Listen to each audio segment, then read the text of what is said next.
अस्सलाम वालेकुम dear students, welcome back to my channel. आज का जो हमारा टॉपिक होगा वो नाइन्थ क्लास बायोलॉजी का सेकंड चैप्टर का लास्ट लेक्चर होगा। लेकिन उसको स्टडी करने से पहले मैं आपको प्रीवियस एक छोटा सा जो टॉपिक रह गया था उसके बारे में बताता चलूँ, जिसका नाम था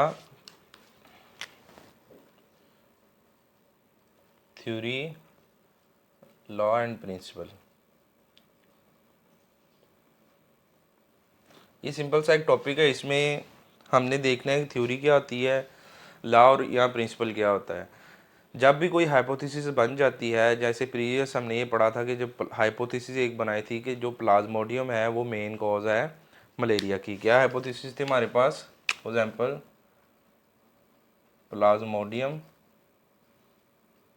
is the main cause of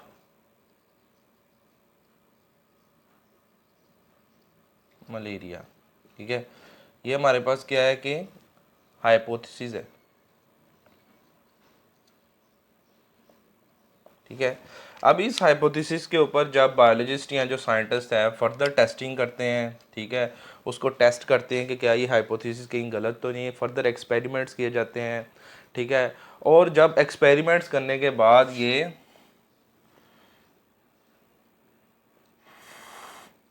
फाल्सीफाइड ना हो, ठीक है, यानी कि हाइपोथेसिस एक्यूरेट साबित हो, गलत साबित ना हो, इसके ऊपर फर्दर एक्सपेरिमेंट्स करने के बाद भी, तो ये जो हाइपोथेसिस है ये एक थ्योरी की शक्ल इख्तियार कर लेती है। ठीक है, जिसको आप थ्योरी का नाम देते हैं। ये इनके फर्दर एक्सपेरिमेंट्स किए गए हाइपोथेसिस के ऊपर। तो बायोलॉजिस्ट जो थे उनका जो कह लें कि यकीन था इस हाइपोथेसिस के ऊपर वो बढ़ गया और उन्होंने इसको एक थ्योरी का नाम दे दिया। ये रिजेक्ट नहीं हुई। ठीक है, देन लॉ और प्रिंसिपल में क्या है कि ये जो थ्योरी है इसको फर्दर टेस्ट किया जाता है। ठीक है, इसको फर्दर टेस्ट किया जाता है, इसके ऊपर फर्दर टेस्टिंग होती है, एक्सपेरिमेंट्स होते हैं। ठीक है, एक्सपेरिमेंट्स किए जाते हैं। ठीक है, फर्दर इसकी टेस्टिंग की जाती है। ठीक है, उसके बाद जब ये stands at the test of time, यानी कि जब इसके ऊपर जो रिगरस टेस्टिंग की जाए लेकिन फिर भी जो थ्योरी है वो गलत साबित ना हो, तो ये एक कह लें कि लॉ और प्रिंसिपल, लॉ और प्रिंसिपल की जो शक्ल है वो इख्तियार कर लेता है। और ये जो लॉ और प्रिंसिपल होता है ये यूनिफॉर्म होता है, जिसको कोई भी गलत साबित नहीं कर सकता। ठीक है, ये हमारे पास जो फाइनल फाइंडिंग्स या कंक्लूजन होती है इस चीज़ की, उस एक्सपेरिमेंट्स की, वो लॉ और प्रिंसिपल होता है और ये एक यूनिफॉर्म होता है। बायोलॉजी में हमारे पास बहुत कम लॉज हैं। ठीक है, और उनमें एक लॉ है Hardy Weinberg law, Hardy Weinberg law. ठीक है, इसी तरह मेंडल्स लॉ है, मेंडल्स लॉ। ये दो ही लॉज हैं बायोलॉजी में जो कि प्रेजेंट हैं। इन दोनों लॉज को कोई भी जो सर्चर है, बायोलॉजिस्ट है या कोई भी साइंटिस्ट है वो इनको रॉन्ग जो कह लेंगे साबित नहीं कर सकता, क्योंकि ये सारे स्टेप से होते हुए जो साइंटिस्ट का कह लें कि यकीन बनाते हुए ये लॉज की शक्ल इख्तियार कर गए।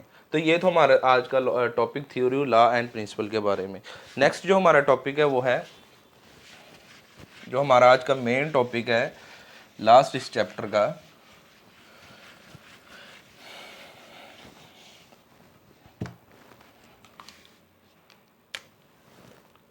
That is data organisation and data analysis. Data organisation और डाटा एनालिसिस को पढ़ने से पहले हमें पता होना चाहिए कि व्हाट इज डाटा। बेसिकली ये डाटा होता क्या है? डाटा बेसिकली आप कह सकते हैं कि एक इंफॉर्मेशन होती है, ठीक है, जो कि आपको थ्रू ऑब्जर्वेशन और थ्रू एक्सपेरिमेंट्स आपको मिलती है। यानी कि जो भी कोई भी किस्म की इंफॉर्मेशन हो सकती है, कोई रफली फॉर्म में जो आपके पास इंफॉर्मेशन होती है वो एक डाटा होता है। फॉर एग्जांपल, मैं एक क्लास में बैठे स्टूडेंट्स की बात करूं, उनके जो नेम्स हैं वो आप अगर मैं तमाम जो स्टूडेंट्स के नेम की बात करूँ आपके पास एक डाटा है, अगर मैं उनके रोल नंबर की बात करूँ वो आपके पास एक डाटा है, उनकी डेट ऑफ बर्थ एक डाटा है, ठीक है।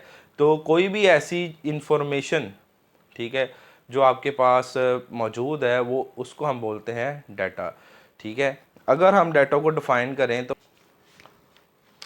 Information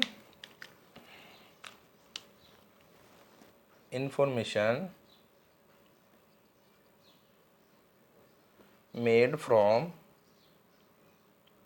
observation and experiments such as names, dates,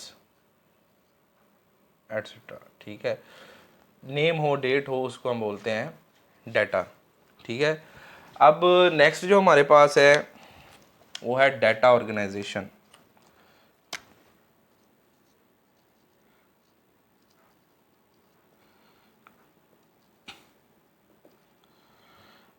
organisation का क्या मतलब होता है? ऑर्गेनाइजेशन का मतलब होता है ऑर्गेनाइज करना। ये वर्ड ऑर्गेनाइज से ऑर्गेनाइजेशन निकला है, इसमें मतलब होता है तरतीब देना किसी चीज़ को, ठीक है। तो जो आपके पास डाटा होता है रफली फॉर्म में, आप उसको एक ऑर्गेनाइज फॉर्म में लेके आते हैं, उसको तरतीब देते हैं, जिसको आप डाटा ऑर्गेनाइजेशन का नाम देते हैं। इसकी मैं आपको एग्जांपल देता हूँ। फॉर एग्जांपल एक क्लास में बैठे जो स्टूडेंट्स हैं वो रैंडमली बैठे, अगर आप उनको उनके रोल नंबर 1 एक जगह पे बैठा है, रोल नंबर 2 दूसरी लाइन में बैठा है, ठीक है, 3 कह लें कि फोर्थ लाइन में बैठा है, इस तरह रैंडमली जो स्टूडेंट्स हैं वो रोल नंबर वाइज नहीं बैठे। अगर आप उनको रोल नंबर वाइज उनके आपके पास उनके रोल नंबर्स हैं, आप उनको एक कह लें कि टेबल की फॉर्म में भी रेंज कर सकते हैं, ठीक है। आप उनको टेबल की फॉर्म में इस तरह से रेंज कर सकते हैं। ये फॉर एग्जांपल 1 2 3 4 5, ये आ गया उनका, ये नेम आ जाएगा, ठीक है। ये क्या आएगा? स्टूडेंट्स नेम आ जाएगा, ठीक है। ये उनके नेम आ जाएंगे, ठीक है।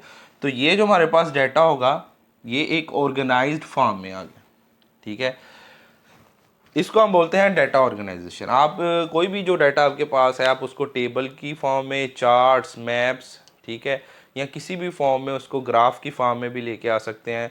जब आप उनको इन फॉर्म में ले आएंगे तो आप वो एक डाटा जो है वो एक ऑर्गेनाइज फॉर्म में आ जाएगा। तो इसको हम बोलते हैं कि वो डाटा ऑर्गेनाइजेशन है, ठीक है। तो ये सिंपल सा इसमें बताया गया है।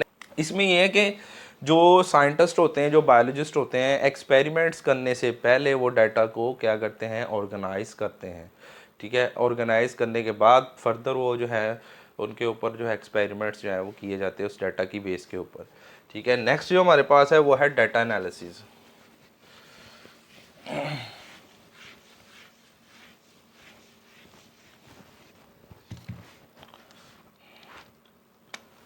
डाटा एनालिसिस, एनालिसिस का क्या मतलब होता है? किसी चीज़ को एनालाइज करना, जांच करना किसी चीज़ को, ठीक है। डाटा एनालिसिस में हम क्या करते हैं? हम basically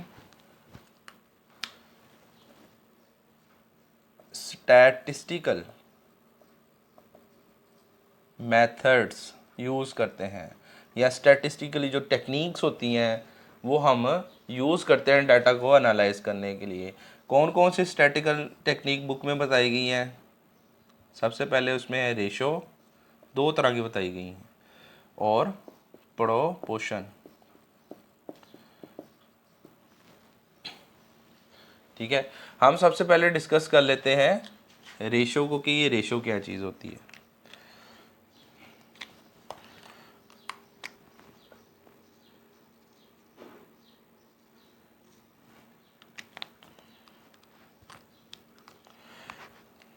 ratio basically relationship between to values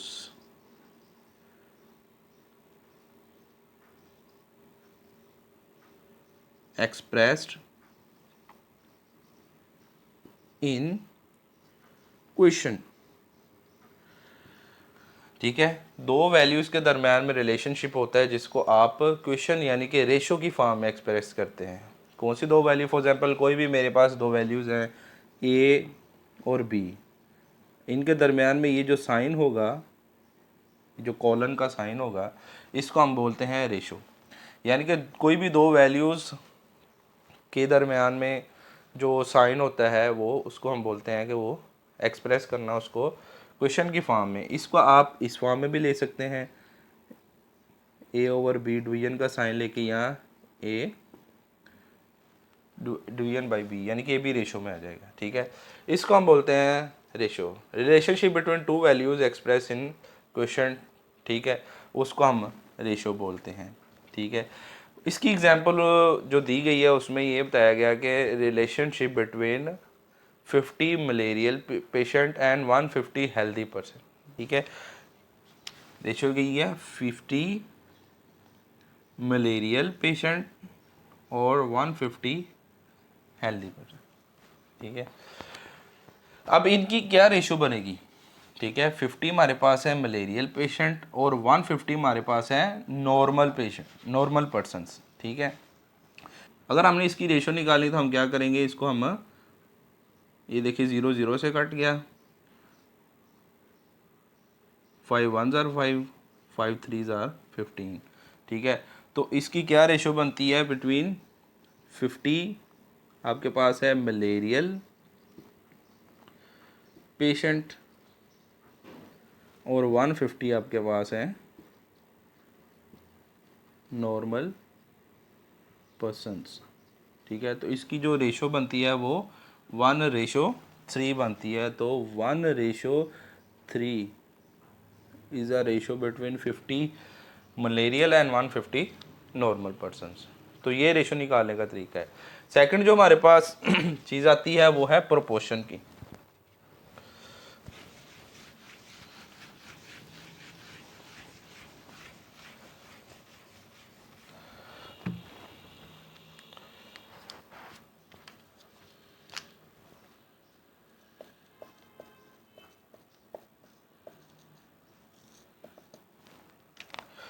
अब प्रोपोर्शन बेसिकली, प्रोपोर्शन को हम इस तरह से डिफाइन कर सकते हैं कि दो इक्वल रेशोज़ जो हैं उनका रिलेशनशिप, उसको इक्वल के साइन से एक्सप्रेस करना, उसको हम बोलते हैं proportion.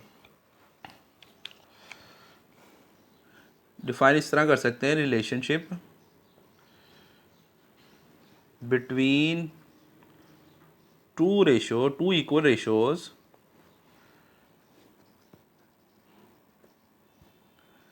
expressed by putting equal sign.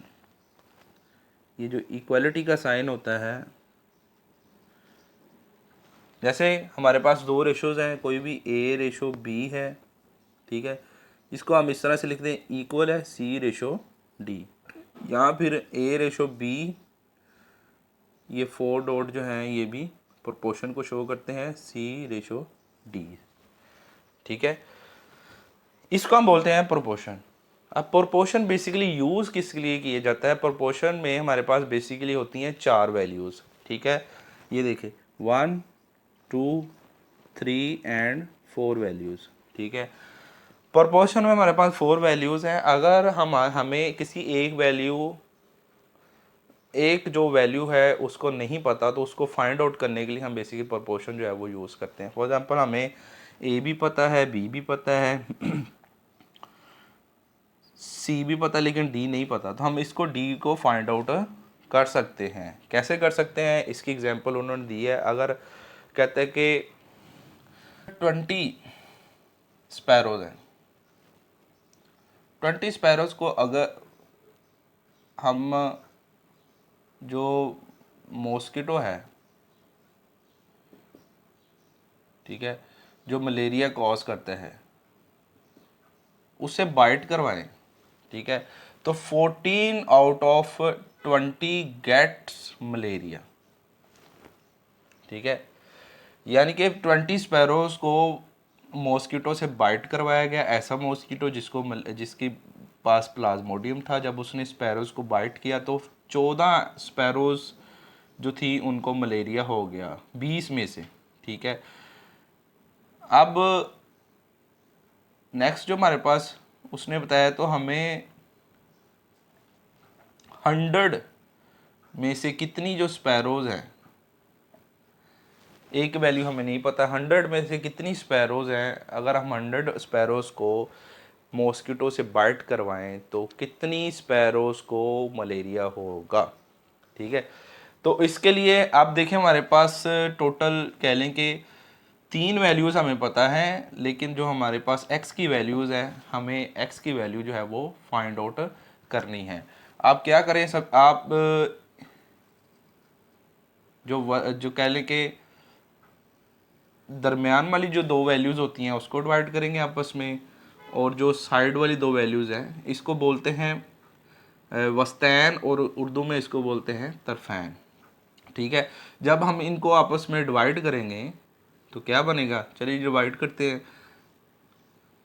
20x equal है, इक्वल का साइन आएगा प्रोपोर्शन के लिए। ठीक है, 14 को मल्टीप्लाई किया 100 से, तो ये हमारे पास आ गया 1400।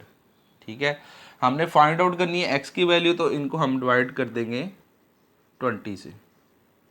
ठीक है, 20 से क्या गया, कट गया, 0 0 से कट गया। ठीक है, 2 1 ज़ार 2, 2 7 ज़ार 14, ये 0 ऐसे आ गया। ठीक है, तो ये हमारे पास क्या बन गया, हमारे पास बन गया x इज इक्वल टू 70, यानी कि आउट ऑफ 100 स्पैरोज 70 स्पैरोज